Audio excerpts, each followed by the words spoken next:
Inutile de dire que j'ai pris une douche en sortant de là. Maintenant, l'album de Weezer qui s'appelle Pinkerton, le deuxième album de ce groupe qui nous vient de la Californie. C'est une forte réaction d'ailleurs, c'est le meilleur vendeur alternatif à Montréal. Vous savez, je fais toujours un genre de sondage auprès de 5 magasins de disques pour mon émission de radio alternative Rage à Chaume FM.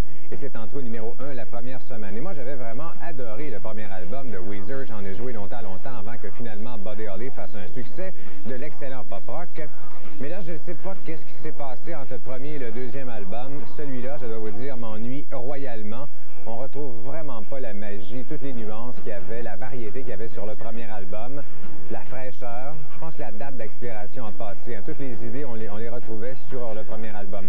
Mais d'après moi, le gros problème, surtout, c'est qu'ils ont décidé, ils se pensent assez bons pour réaliser eux-mêmes. Le premier album avait été fait quand même par Rick Ocasek, qui n'est pas un deux de pique. Et là, il n'y avait pas une oreille externe pour les guider, donc pas de perspective. Donc, ils se sont aimés un peu trop de nombrilisme là-dessus, je ne sais pas.